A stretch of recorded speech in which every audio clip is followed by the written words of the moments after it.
of questions about just everything, and instead of like being annoyed about it, I'm like, you know what, I should just make a YouTube video just to clear it up of how it's like to be a military wife. Because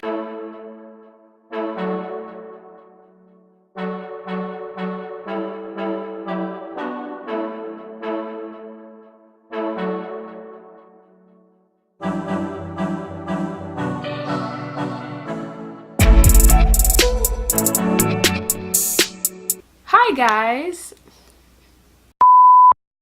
and welcome back to my channel.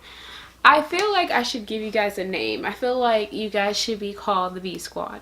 I always thought about like, what should I call my viewers? And I know like every YouTuber, they have some type of like fan name, or they give their like viewers and stuff a name. So I feel like I should call you guys the B Squad.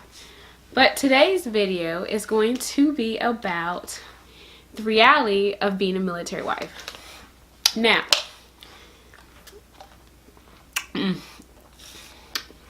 it's a good drink. The reason why I wanted to do a YouTube video about the reality of being a military wife, because I get a tons of questions. Okay. Like, I get a tons of questions about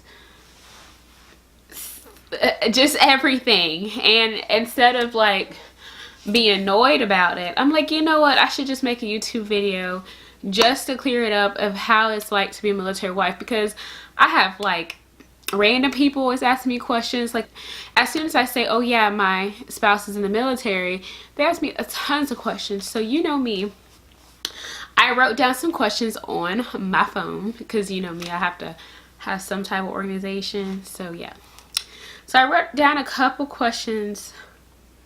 Well, not right, Bianca, you typed questions in your phone on a notepad. Anyways, you know what I mean.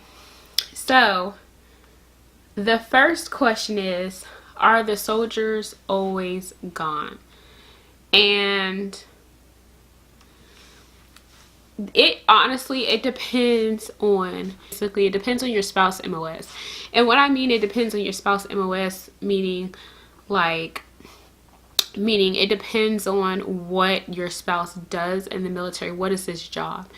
So some jobs, they're not always gone, and some jobs are more overseas. So they're overseas, so that means that, you know, they could be always gone because their jobs specialize with stuff that's overseas. So it depends on your spouse's MOS, also known as it depends on what your spouse basically do in the military. My husband is not always gone. It may seem like it, but trust me, he's not always gone compared to like other people in the military. So why do people in the military always have to move? Again, it depends, because it depends on so many factors. Like, for example, there are places where you can ask for extension, meaning that you can get approved to extend your time there. Basically, the military, they send you where it's needed, meaning that they will send you somewhere where they need more people to work in that unit or that department or field or whatever. So the military has a lot of weird different dynamics, but honestly, for me, the reason why I kind of know a lot about, well, I can't say I know a lot, I'm not an expert, never mind, scratch that. But the reason why I kind of understand most of the dynamics of how the military works and how they operate is because I grew up military, and now I'm a military spouse. So it's like I'm used to just how the military operates. And I know, like, when it comes to civilians, if they never experience or they never have like anybody in their family that means they don't know like the dynamics of the military or how the military operates. And I know, like, you know, if I was that type of person that didn't have any experience doing the military, I would have a lot of questions too. So that's why I'm here today, trying to, kind of enlighten people of how, just kind of get like the base of how things are. So yeah. Now again, I'm not an expert, so there you go. But it honestly just depends on like what your spouse does in the military. You don't always constantly have to move, but the average is you move every 3 years, and that goes for Army and Navy. I grew up Navy, so growing up we moved every 3 years, and as a spouse of an Army soldier, we move. The average is every 3 years.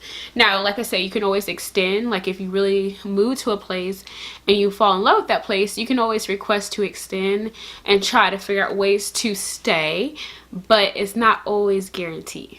So yeah. Do you get to pick where you want to go? Is a good question, because a lot of people ask, like, do you get to pick where you actually want to go next? Yes and no. So basically, when it's time to PCS, meaning when it's time to move, the military, they would get a PCS packet. They would get where they'll have to like do their orders and all that good stuff. So basically, they would tell you to pick at least 5 places you would like to go. Now, keep in mind, just because you pick 5 places you would like to go, there's no guarantee that you'll get it. Because like I said, the military, they would send you where you're needed, or where there's a need for more soldiers. So, doesn't mean you'll get it. Because some people, they would pick top 5 places that they would love to live, and they don't get any of their picks. So, it like I said, military has so many different dynamics, so many different things to factor in. Now, so far, me and my husband were lucky we got to pick where we would like to move next. Now, it's not guaranteed, but every time when it's time to like move, and when it's time to for the soldier to fill out his paperwork and stuff, and get his orders and stuff together, just pray. Trust me, every military wife knows this. Pray. Because we pray that we would get at least one of our top 5 picks. Okay, so it's not guaranteed. And hopefully, even if they don't choose a top 5 pick that you and your spouse picked, you pray they'll send you somewhere nice at least, or somewhere you could like or would enjoy. Because sometimes they send you places and you like, what in the beep I'm doing here? Okay, so everything is just, it depends. Moving PCS season is what the military call it, but moving season is stressful. Okay, it's stressful because you don't know where you're going to go next. 9 times out of 10, usually at the last minute. Now, I'm not saying everybody don't find out where they're moving next to last minute, but with me and my husband situation, we tend to find out at the last minute. This time we did not find out at the last minute, but like all the previous time in the past was sort of the last minute. So moving could be stressful because, like I said, you don't know where you're moving. You have to wait till everything gets approved. Sometimes that could take some time. It depends on how your unit your spouse is. Sometimes they could kind of be slow with pushing paperwork and stuff like that, or getting it signed. So that holds up the process. So it depends on how your spouse unit is, and it depends on just a lot of factors, like if they have available space for you and your family to be there, and just like so many different factors. And it depends on your household situation. Like I've heard some military spouses, they can't go overseas because they can't provide some type of therapy that they need. So some people, their health can hold them back from, moving overseas with their military spouse, because the military, you have to go through like a health screening and stuff. And so because the military, they would only move you to places where they could provide resources for you and your family. So if you're like, if one of your family members is sick, or say you as a spouse, you need some type of therapy, and say if your military spouse gets orders to go overseas, and say overseas they don't have that resource for you or that therapy for you, then that you can't move there. So that's another thing you want to keep in mind, is that a lot of different factors can come in play, like even your health. Does the military take care of everything while you move? Now, most people want to say, no, how can I put this? Most people want to assume that the military takes care of everything. For the most part, yes, the military takes care of moves that are on order. So if you have orders, meaning official documents from the military, signed and approved for you to move, they will take care of your move, meaning they will send movers out and they'll help you pack up, all that good stuff. And then they'll help with your flight arrangements or travel arrangements or whatever. Now, there's a flip side to this. So there's other factors come to that, because you still kind of, even though the military helps you and take care of a lot of things when it comes to moving, you still want to make sure you have money set aside for traveling, because it's not like they're going to give you money. It's not like they're going to give you money up front for like when you travel and you need something to eat, or say if you need or an emergency happen, like you have to have money put to the side, so while you're traveling you pay out of pocket. Now, military has something where you can get reimbursed, but when you travel you still need to have money set aside. And especially like even hotels, like even if you get orders, okay, you get orders,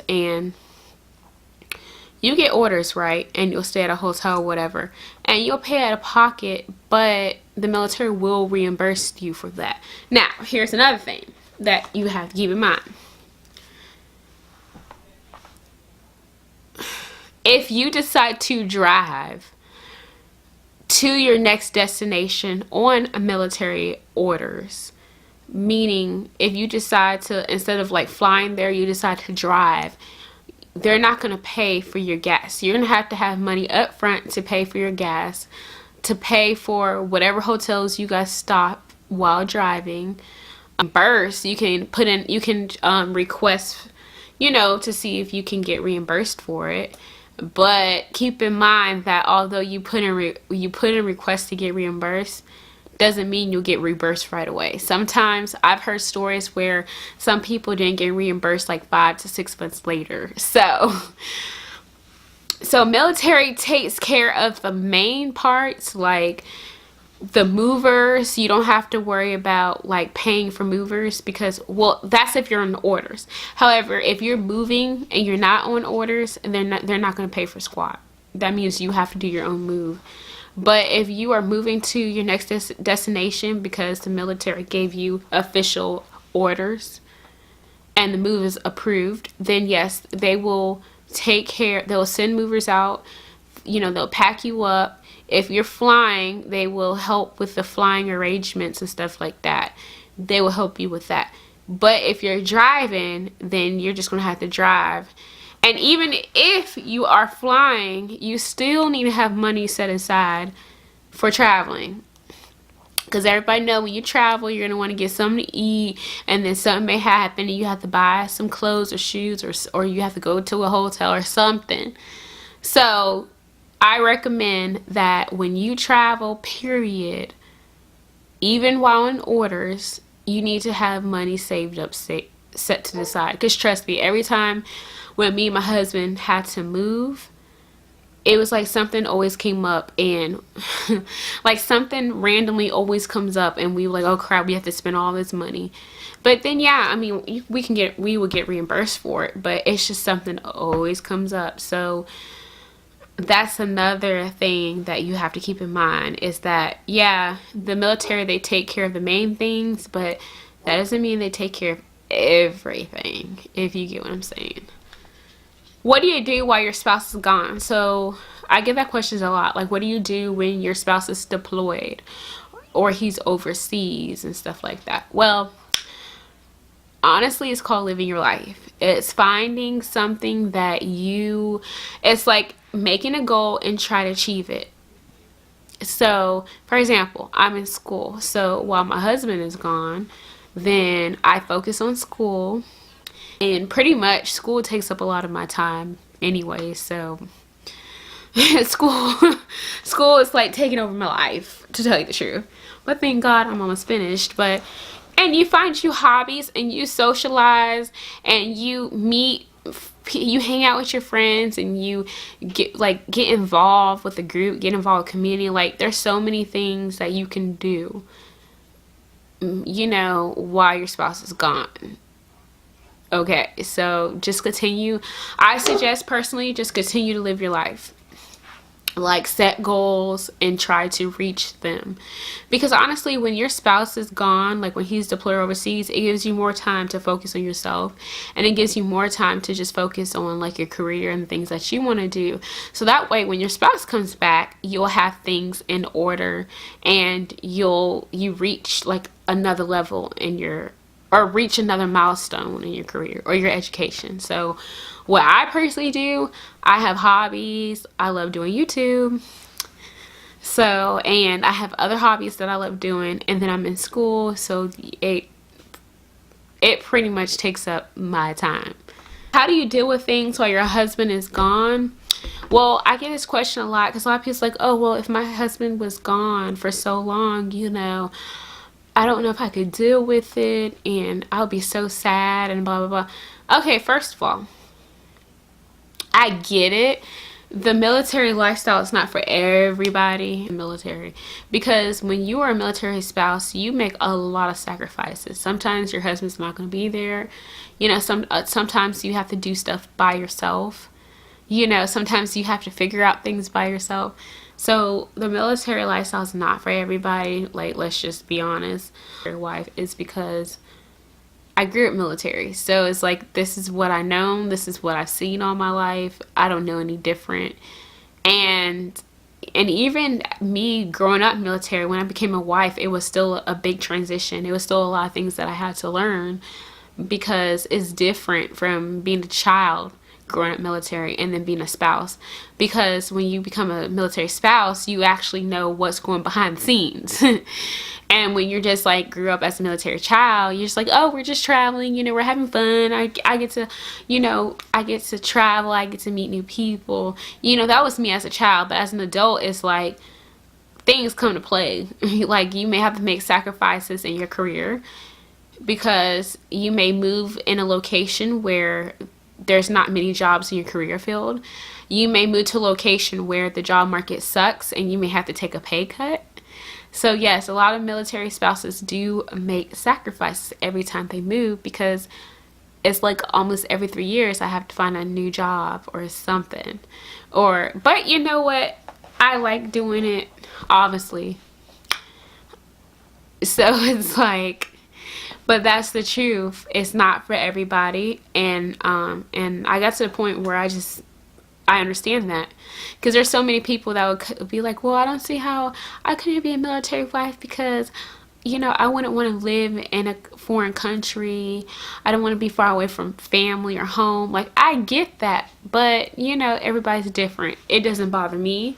There are times where sometimes I'm like, man, I wish I was close to family, but at the end of the day, I know that I would go visit them. They'll come visit me. You just have to put a little more effort into like keeping relationships and bonds and stuff like that. And the good thing about second of all, you get to meet new people. I've met so many people. I have so many friends in different areas, and it's just like you learn so much stuff, and it helps you to view the world differently when you get to travel and when you get to understand other people's cultures. And so there are like positive things about the military. The military is not always so dramatic, like, oh my God, everything is so dangerous. Like, no. Oh, and another thing is, I do want to shed a light on this. Just because your husband's overseas, that doesn't mean he's in danger. Okay, there's different jobs. There's people who are, they work mostly behind, they work mostly behind the computers. Not every military soldier is like out there shooting all the time. Like, just because those military soldiers overseas, that don't mean that they're in danger.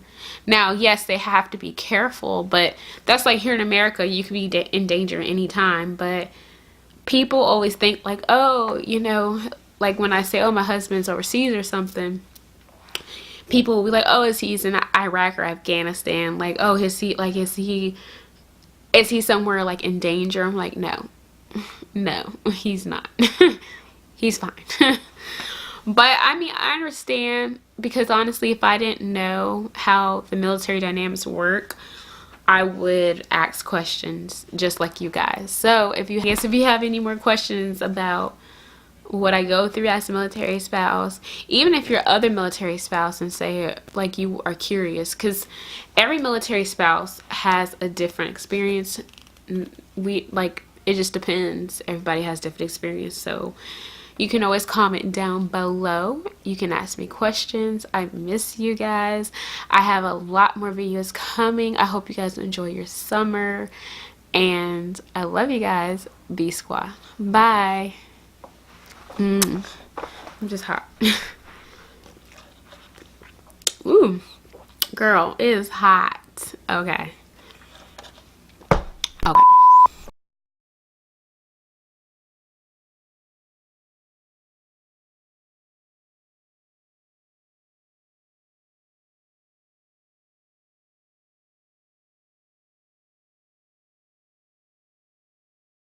Like recording.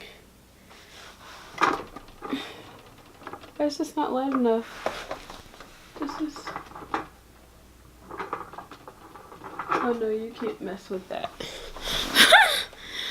Oh, because the light's not. Where's my icy? Oh, it's behind me. I'm gonna have to get an assistant. Like, someone, please come help me. I feel like I'm cut off. I don't like that.